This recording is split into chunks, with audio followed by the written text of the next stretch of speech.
Dragon Ball Daima Episode 20 marked the final episode for the series and a divide between it and Dragon Ball Super, with many stuff in Dragon Ball Daima not tying into Dragon Ball Super seamlessly due to elements like Super Saiyan 4. As it is right now, Dragon Ball Daima does not fit into the Dragon Ball Super manga and anime, and I actually think that's a good thing. For this video, I'll be going over the main things that separate it from Super, why I think it's a good thing, and more. First, let's get the elephant out of the room. Super Saiyan 4 is officially confirmed to not be a Demon Realm thing. Many people speculated that Neva's magic was either temporary or that Goku's Super Saiyan 4 transformation would only be possible in the Demon Realm, as a reason for why Goku couldn't go into the form in DBS, but now we know for a fact that this is wrong. In the latest Daima episode, it is mentioned by Vegeta that Goku was holding out on him, and Goku said he was training a lot after the battle with Buu, but he wasn't sure if it would work. Herms himself speculates about the situation, and Chronicles did put in his input.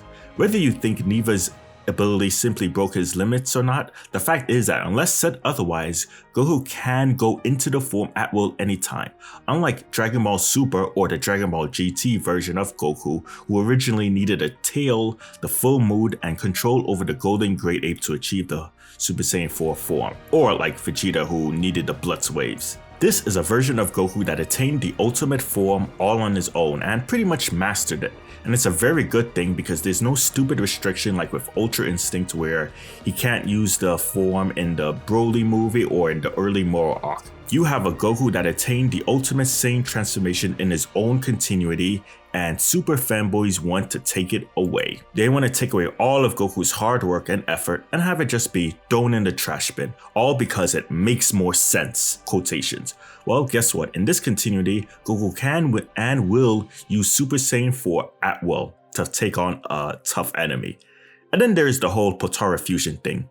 From the Daima continuity, it is established that Potara fusion is still permanent. Goku himself asked the Kai, and Supreme Kai explained the situation, and they decided to use Buu's body to defuse. So until mentioned otherwise in this continuity, Potara fusion is still a permanent thing, and the only thing that can defuse it is Buu's body, and I guess the Dragon Balls if they choose to. There are a lot of crybabies in this fandom who still want it to be temporary, but do people not realize that this is one of the best things that could happen? It means that if Goku and Vegeta were to ever use Potara fusion again in this continuity, then it would be a high stakes situation. It won't be abused constantly like the Heroes anime and manga where they use it and then they defuse it just as things are about to end, as cliche as it is. Vegeta as a character is inadvertently buffed and seen as more valuable because his fusion is permanent, and the less he is seen, the more respected his showcases are in future canon medium. A lot of mistakes were made in Dragon Ball Super, with the Potara fusion nerf being one of them. Akira Toriyama corrected the mistakes of whoever's decision it was for Super to do this, and we have a continuity where if both characters use the Potara fusion, we could see a Super Saiyan 4 Vegeta. Well, at least it's possible, just like how Goten and Trunks can transform into Super Saiyan 3 as Gotenks, but they don't have it individually. And naturally, Super and Daima don't really fit together because Kai's used the Buu's body to defuse before Battle of Gods, while they use the Dragon Balls in the Champa arc for the anime. Let's also be real here, with Daima being its own thing, it opens it up to there being a potential season 2, a movie following Daima's events, or more. Is there confirmation that there will be another new season? Absolutely not. Is there confirmation that there will be a new movie based on the events of Daima? No, but at least the possibility is there. And for now, they can do their own thing without as much restrictions. We could see more of Super Saiyan 4 Goku in animated format in the future, and there are a lot of possibilities depending on how successful Daima is, how profitable Super Saiyan 4 is for the games and merchandise, and more. And you guys, some of you people just need to take a look at this for a moment. We don't have any of the manga exclusive stuff for games. We don't have perfected Ultra Instinct Goku who pretty much could go into it at will from the Moro arc. We don't have Moro, we don't have Ultra Ego Vegeta, we don't have Black Frieza, and we don't have Granola, and we probably will never have them in the video games until there is an anime, and we don't know when that will be. if you try to restrict it to the Super continuity, then there are a limited amount of stuff that they can do. And yeah, you can argue that in the Super, Goku could potentially combine Ultra Instinct and Super Saiyan 4 into a potential new form, which I guess would be possible since Goku could kind of do that with his God forms or parts of UI like when he fought Granola, but we have no clue if that is the direction that they will ever go for. It's speculation until confirmed otherwise. Treat Daima as its own continuity. Just because the Kais from the other universes are acknowledged, like in Dragon Ball Super, doesn't mean it has to be one-to-one for Super. Marvel and DC have plenty of timelines and continuities where some of the same characters exist, but it's the worst thing in the world if you have the Kais, but the events of Battle of Gods and Resurrection of F don't play out well. People don't understand that you can use elements from Dragon Ball Super, but still make it an original story or have Daima be its own kind of thing. Overall, I would say that you are in a losing battle if you're trying to desperately tie Daima as it is to the current manga and anime establishment.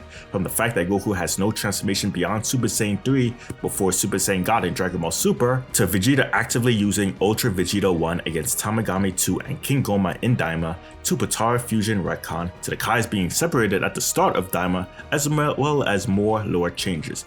I for one am happy that Daima as it is does not follow the Super anime and manga continuity. And I know there are a lot of Super fans and fanboys who are going to be pissed off at this video, but I don't really care because you can still have Super be its own thing, still have the whole Black Frieza stuff, still have all of that.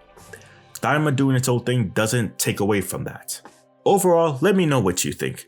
Are you currently in the losing side where you think that Dragon Ball Daima will still connect to Dragon Ball Super via some immense headcanon and more retcons to try and fit it all in to satisfy you? Nah, I'm just kidding about that. But for real though, are you like, do you really want it to seriously be connected to the Super timeline? Or are you like me where you're satisfied with Daima being its own thing, it's still being canon to its own thing, them potentially doing a season 2 or doing more things with Super Saiyan 4 or the whole Dragon Ball Daima stuff and more. Anyway, that's it for now. Please be sure to give this video a like, subscribe if you are new, let me know your positive or negative reaction in the comment section below, and I guess I'll see you all next time. And one more thing, I'm not exactly a Dragon Ball Super hater. In fact, I think there are a lot of things that they did do right and a lot of entertaining stuff, like with the Moro arc and the anime Tournament of Power arc. But I also think there are a lot of things that they've done wrong and that they've ruined, especially like the whole Potara fusion nerf.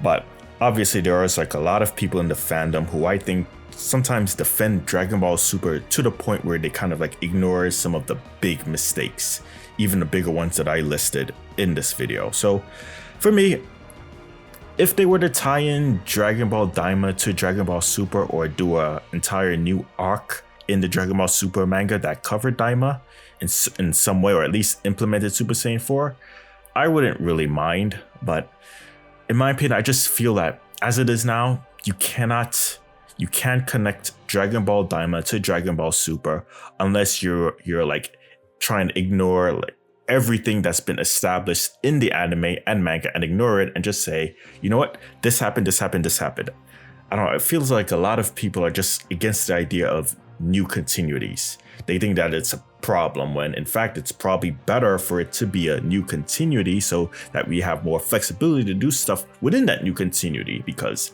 as it is now, nothing's happening with the Dragon Ball Super anime.